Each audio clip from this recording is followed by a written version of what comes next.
Halo pemirsa, berjumpa lagi dengan kami di One News Internasional TV One Newscom. Presiden Turki Recep Tayyip Erdogan tetap bersikeras melanjutkan pembelian jet tempur siluman F-35 dari Amerika Serikat saat bertemu dengan Donald Trump di Gedung Putih. Dalam pertemuan itu, Trump justru mendesak Ankara menghentikan pembelian minyak Rusia yang terus meningkat sejak awal perang Ukraina. Informasi lainnya, Badan Intelijen Korea Selatan menyebut Korea Utara memiliki sekitar 2 ton uranium dengan tingkat pengayaan tinggi. Jumlah yang dinilai cukup untuk memproduksi ratusan hulu ledak nuklir. Selengkapnya hanya di One News Internasional.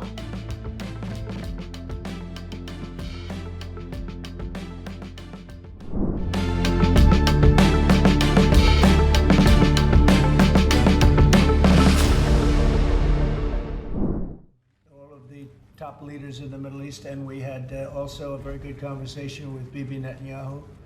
I do. Yeah, he said something Yeah, really please. interesting this week.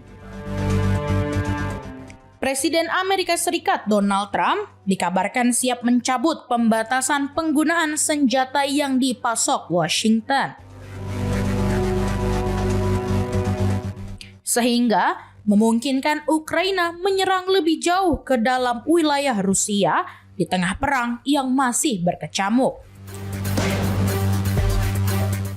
Laporan The Wall Street Journal yang mengutip sejumlah pejabat dari Washington dan Kiev menyebutkan Trump menyampaikan kesediaannya untuk memperluas dukungan militer bagi Ukraina dalam pertemuan dengan Presiden Volodymyr Zelensky di sela-sela sidang umum PBB pekan ini.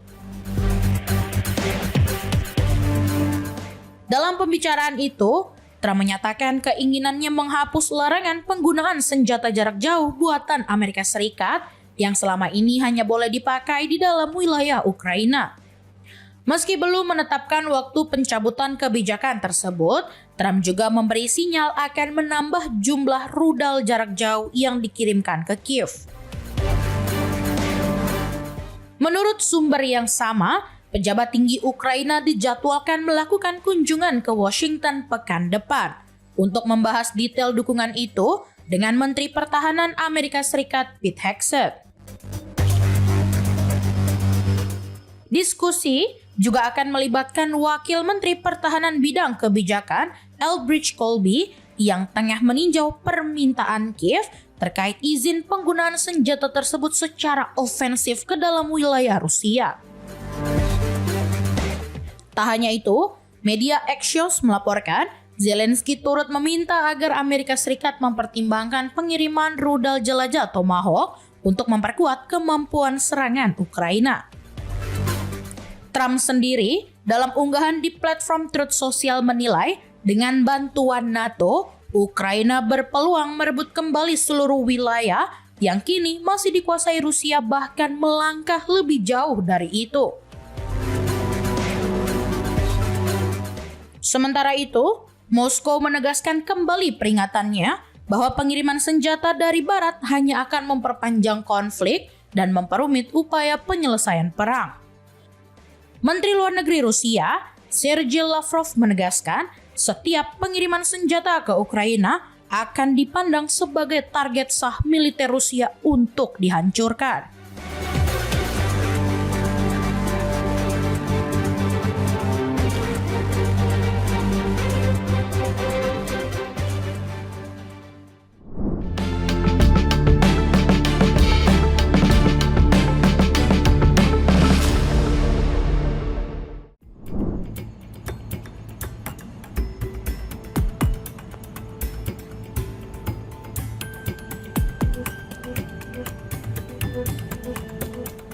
Pertemuan 2 jam antara Presiden Amerika Serikat Donald Trump dan Presiden Turki Recep Tayyip Erdogan di Gedung Putih pada Kamis 25 September 2025 membahas sejumlah isu strategis yang telah lama membayangi hubungan kedua negara.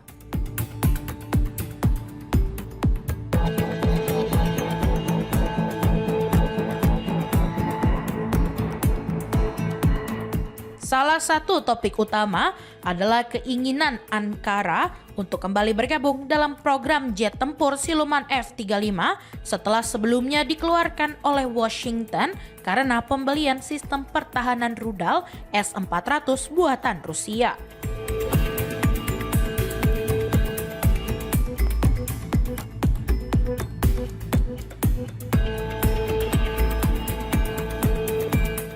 Washington menilai penggunaan S-400 oleh Turki yang merupakan anggota NATO berisiko membocorkan informasi sensitif mengenai kemampuan F-35 ke Moskow.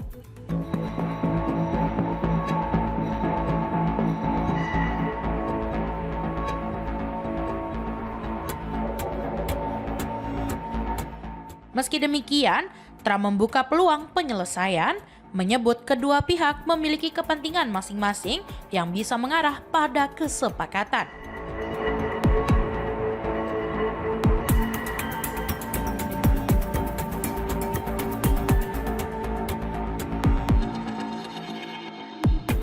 Ia bahkan menyampaikan keyakinannya bahwa Ankara akan dapat membeli barang-barang yang diinginkan.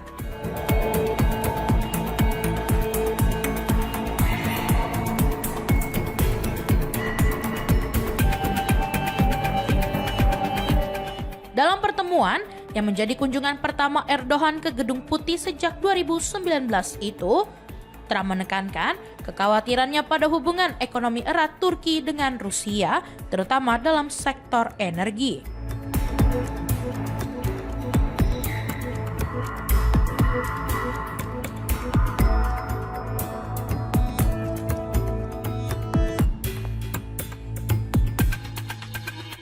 Sejak Uni Eropa memberlakukan boikot terhadap minyak Rusia pada awal 2023, Turki menjadi salah satu importir terbesar bahan bakar fosil dari Moskow.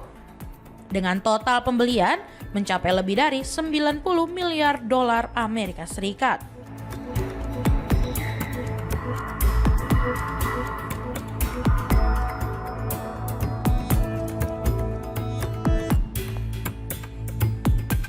Trump menilai langkah terbaik Ankara adalah menghentikan pembelian tersebut. Seraya menambahkan bahwa Erdogan memiliki pengaruh besar terhadap Presiden Rusia Vladimir Putin maupun Presiden Ukraina Volodymyr Zelensky.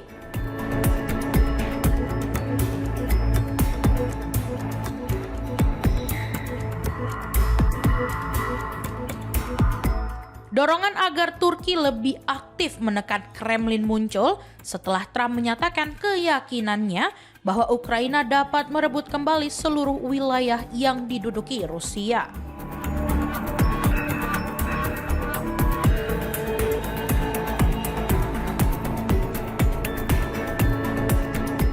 Hal ini menjadi perubahan signifikan dari pernyataannya terdahulu yang menyarankan Kiev memberikan konsesi wilayah untuk mengakhiri perang.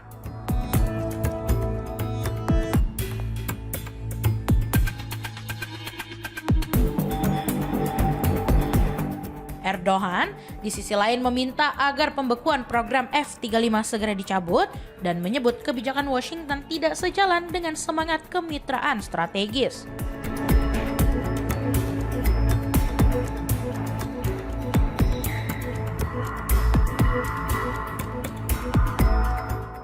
Sebelumnya, pemerintahan Presiden Joe Biden selama ini memilih menjaga jarak dengan Erdogan akibat kemunduran demokrasi di Turki dengan kedekatan Ankara dengan Moskow.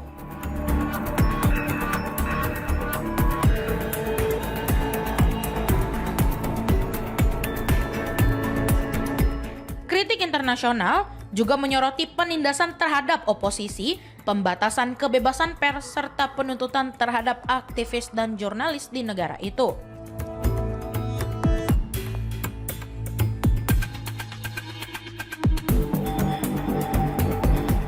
Meski begitu, Trump tetap melihat Erdogan sebagai mitra penting dalam penyelesaian konflik Ukraina dan Gaza.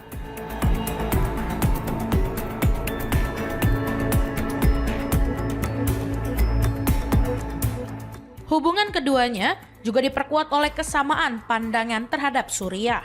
Trump menilai Erdogan berperan besar dalam penggulingan mantan Presiden Bashar al-Assad dan memuji Turki karena mendukung kelompok pemberontak yang kini dipimpin oleh Ahmad al-Shara.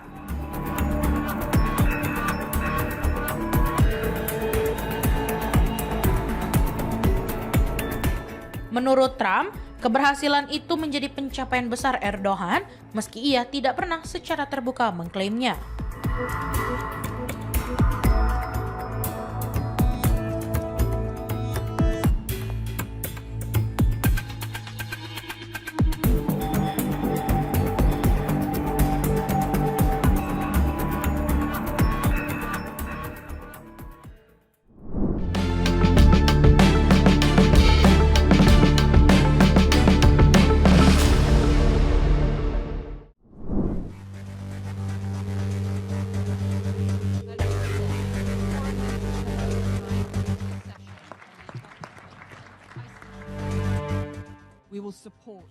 Menteri Luar Negeri Rusia, Sergei Lavrov, menuding NATO dan Uni Eropa memanfaatkan Ukraina untuk melancarkan perang sesungguhnya terhadap Moskow. Pernyataan itu ia lontarkan di sidang PBB saat tensi konflik kembali memanas dan Barat semakin memperkuat dukungannya terhadap Kiev. Dalam pidatonya di Majelis Umum PBB, Kamis 25 September 2025, Sergei Lavrov menyebut krisis Ukraina sebagai hasil provokasi Barat. Ia menuduh NATO dan Uni Eropa bukan hanya mendukung Kiev tetapi juga terlibat langsung dalam perang yang kini disebutnya sebagai konfrontasi terbuka melawan Rusia. Tuduhan itu muncul 2 hari setelah Presiden Amerika Serikat Donald Trump mendesak sekutu NATO menembak jatuh jet Rusia yang melanggar wilayah udara mereka. Ketegangan di Eropa Timur pun meningkat setelah Estonia menuduh Moskow mengirim 3 jet tempur ke wilayah udaranya, hanya sepekan setelah pesawat tanpa awak Rusia ditembak jatuh di langit Polandia.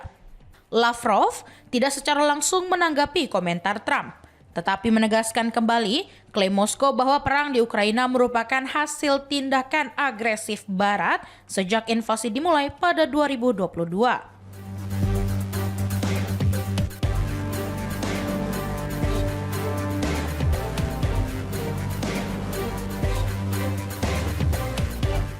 Menteri Luar Negeri Inggris, Yvette Cooper, membantah tuduhan tersebut dan menyebut pernyataan Rusia sebagai propaganda dan misinformasi.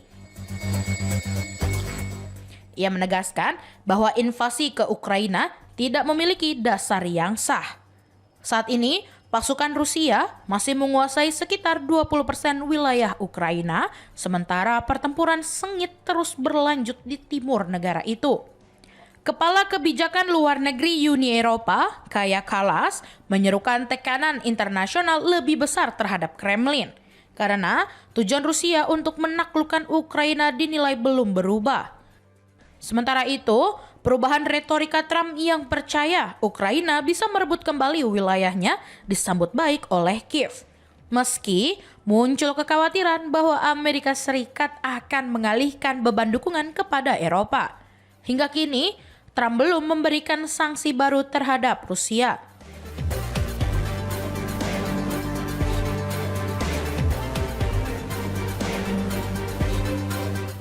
Sebagai gantinya, ia mengenakan tarif pada produk India karena pembelian minyak dari Moskow dan mempertimbangkan langkah serupa terhadap China.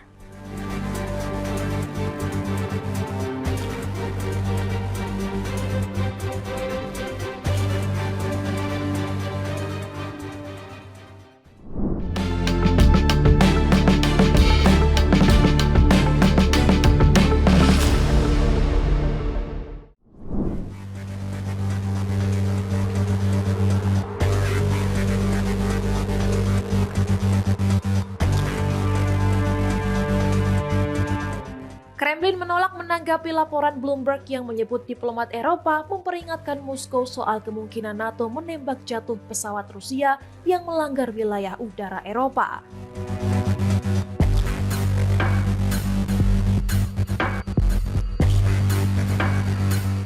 Laporan itu mengutip pejabat yang mengetahui pembicaraan, menyebut peringatan disampaikan oleh utusan Inggris, Prancis, dan Jerman dalam pertemuan di Moskow.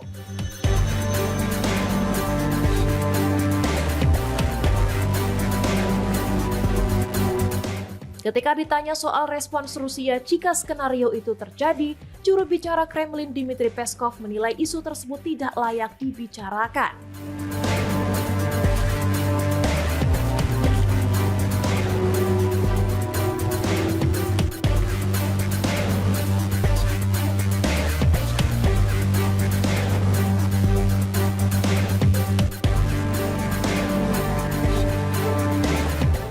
Ia menilai pernyataan semacam itu sangat tidak bertanggung jawab.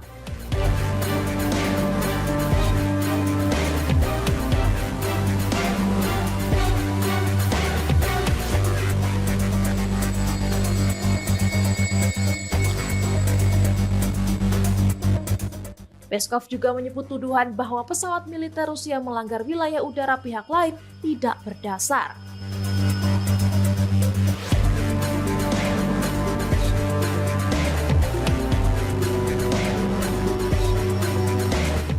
Menurutnya tidak ada bukti kuat yang diajukan mengenai dugaan pelanggaran tersebut.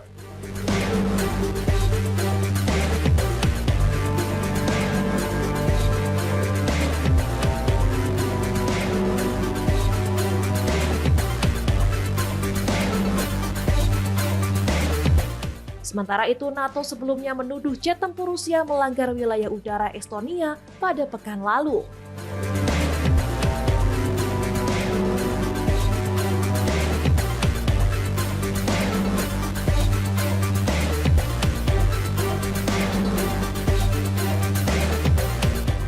Ketegangan antara Rusia dan NATO kembali meningkat seiring insiden tersebut.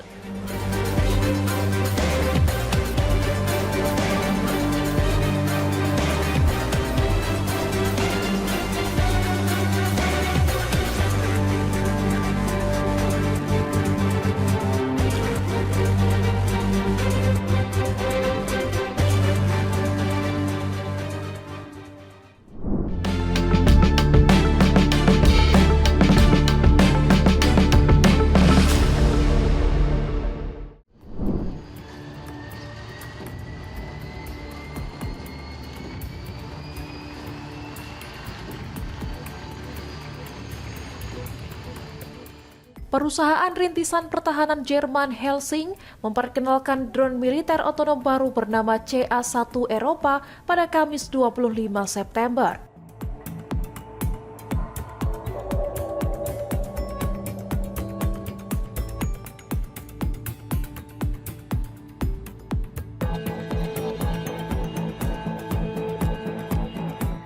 Drone berbobot sekitar 4 ton itu ditargetkan menjalani uji terbang perdana pada 2027 dan siap beroperasi untuk militer 4 tahun kemudian.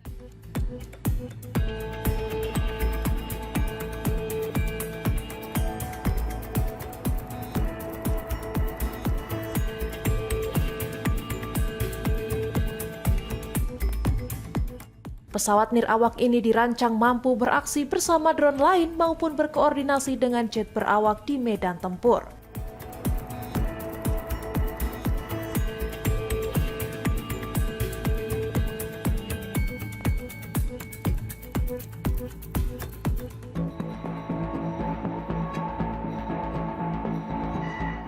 CEO Helsing Gunbert Scherf menyebut konsep dinding drone sebagai respons terhadap ancaman serangan nirawak modern dianggap masuk akal.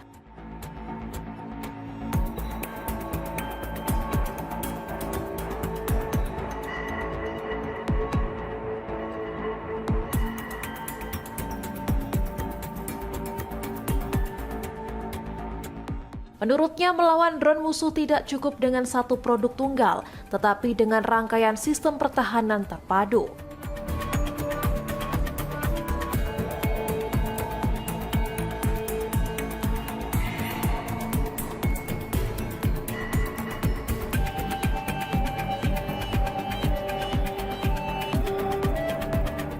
Ia menekankan bahwa pertahanan udara merupakan masalah kompleks dengan beragam ketinggian, kecepatan dan aset yang bisa menjadi ancaman.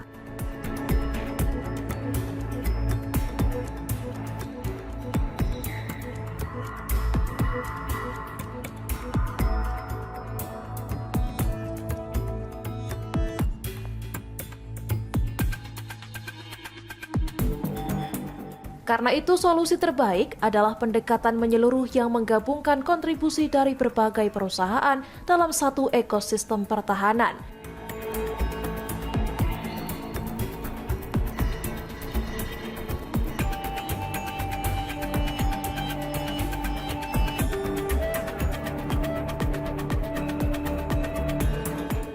Peluncuran CA-1 Eropa menandai langkah Jerman dalam persaingan global mengembangkan teknologi drone militer generasi baru. Helsing berharap inovasi ini dapat membentuk kembali strategi pertempuran udara masa depan.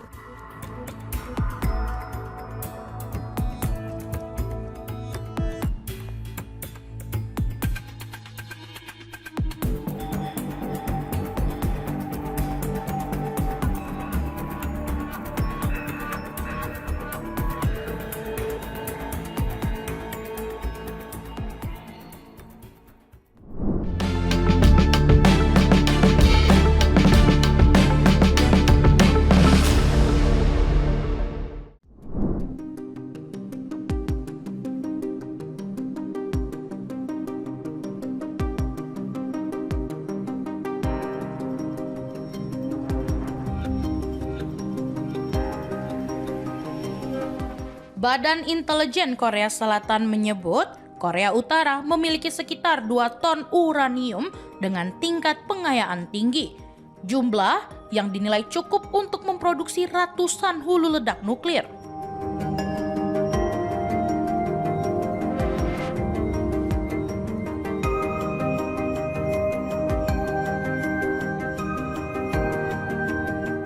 Menteri Unifikasi Korea Selatan, Chun Do-yong, mengungkapkan bahwa Korea Utara telah berhasil memperkaya sekitar 2.000 kg uranium dengan tingkat kemurnian di atas 90%.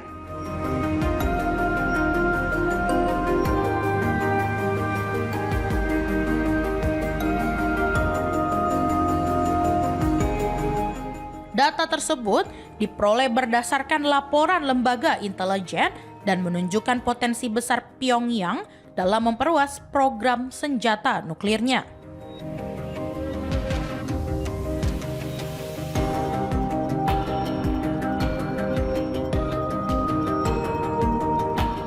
Menurut Chung, aktivitas pengayaan uranium masih berlangsung aktif di 4 lokasi berbeda di Korea Utara.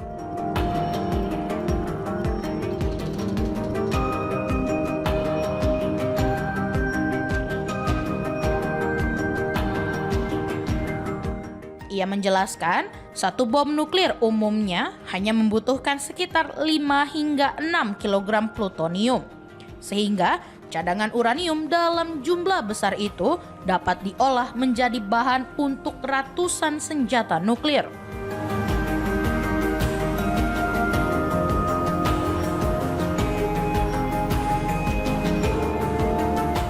Situasi tersebut, kata Chung, menjadi alasan mendesak bagi komunitas internasional untuk menghentikan laju pengembangan senjata pemusnah massal Pyongyang.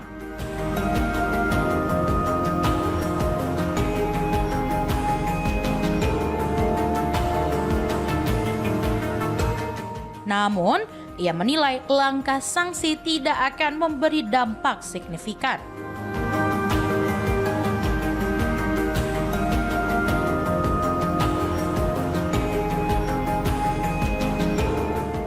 Jalan keluar yang paling realistis, menurutnya, adalah keterlibatan langsung Amerika Serikat dalam proses negosiasi dengan pemimpin tertinggi Korea Utara Kim Jong-un.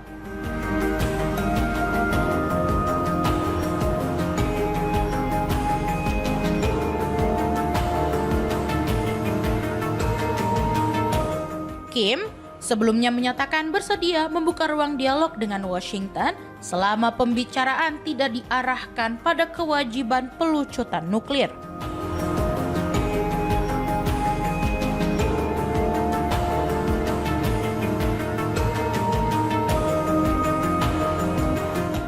Pyongyang sendiri belum pernah merilis rincian fasilitas pengayaan uranium yang dimilikinya.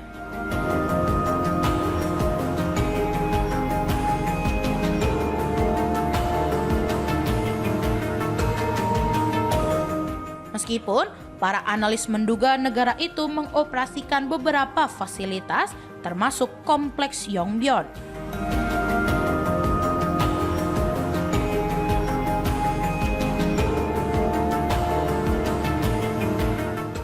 Fasilitas tersebut sempat dihentikan setelah pertemuan Kim Jong-un dengan Donald Trump saat masa jabatan pertamanya sebagai Presiden Amerika Serikat.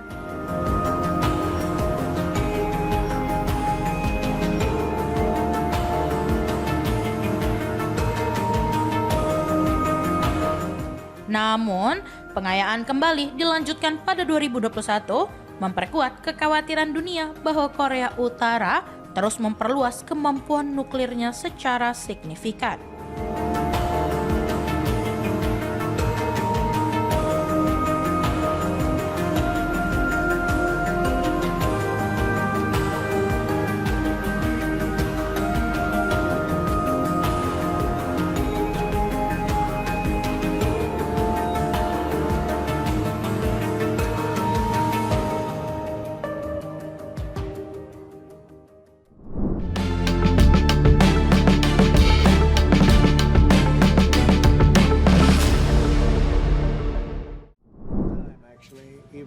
For 4 years when I was in exile.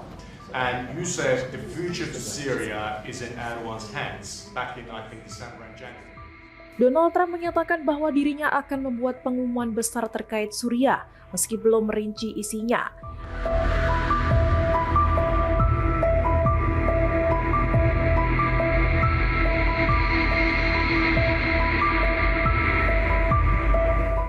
Ia menyinggung pencabutan sebagian sanksi yang sebelumnya menekan pemerintahan baru Suriah dengan alasan sanksi tersebut sangat kuat dan mengekang.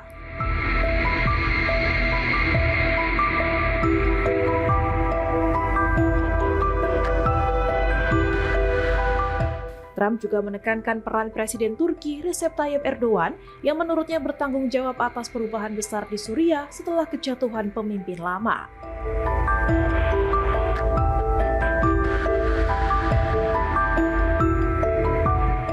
Sementara itu, Presiden Suriah Ahmed al-Shara kembali mendesak Washington agar mencabut sepenuhnya sanksi Amerika Serikat yang diberlakukan berdasarkan Undang-Undang Caesar 2019.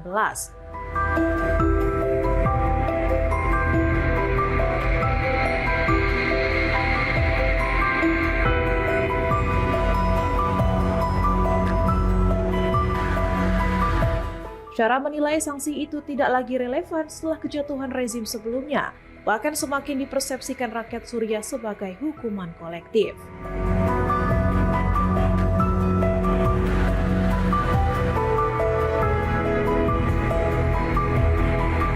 Dalam pertemuan di sela-sela Majelis Umum PBB, Shara menekankan pentingnya pembangunan ekonomi dan meminta dukungan internasional.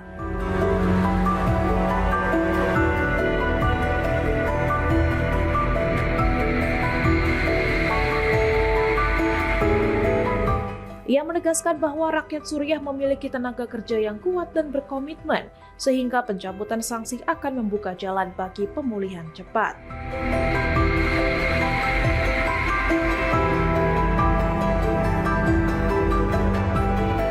Washington sendiri terus menekankan Suriah agar menjalin kesepakatan keamanan dengan Israel, yang menjadi salah satu topik penting dalam perundingan di New York.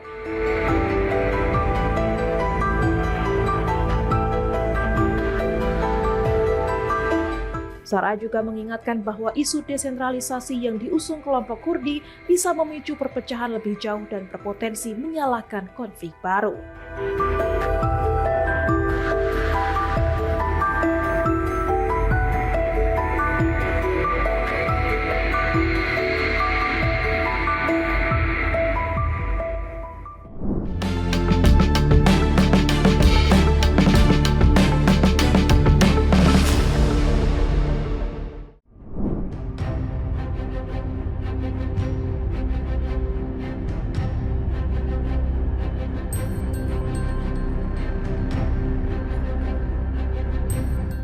Pemerintahan Presiden Amerika Serikat Donald Trump disebut akan melakukan segala cara untuk mencegah Israel mendapat sanksi dari FIFA maupun UEFA menjelang Piala Dunia 2026. Langkah ini muncul setelah beredar kabar bahwa Konfederasi Sepak Bola Eropa atau UEFA berencana menggelar voting untuk menghukum Israel atas dugaan genosida di Gaza. Voting tersebut disebut bisa dilakukan paling cepat pekan depan.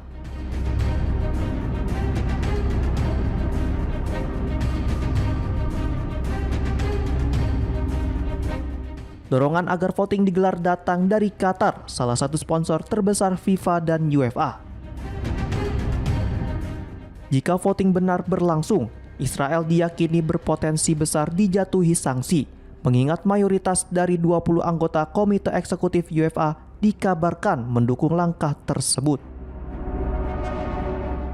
Selain tekanan internal, FIFA dan UEFA juga mendapat desakan dari sejumlah pakar Perserikatan Bangsa-Bangsa atau PBB agar menjatuhkan sanksi olahraga kepada Israel.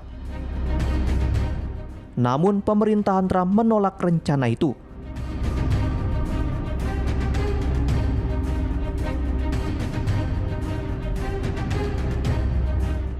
Presiden Trump ingin memastikan timnas Israel tetap memiliki kesempatan tampil di Piala Dunia 2026 yang digelar di Amerika Serikat, Kanada, dan Meksiko. Menteri Luar Negeri Amerika Serikat Marco Rubio bahkan disebut telah melakukan intervensi langsung untuk menghentikan upaya pemberian sanksi terhadap Israel. Secara kompetitif, peluang Israel lolos ke Piala Dunia 2026 masih terbuka. Saat ini mereka menempati posisi ketiga grup I kualifikasi zona Asia, hanya kalah selisih gol dari Italia di urutan kedua. Jika mampu mengamankan posisi runner-up, Israel berhak tampil di babak playoff.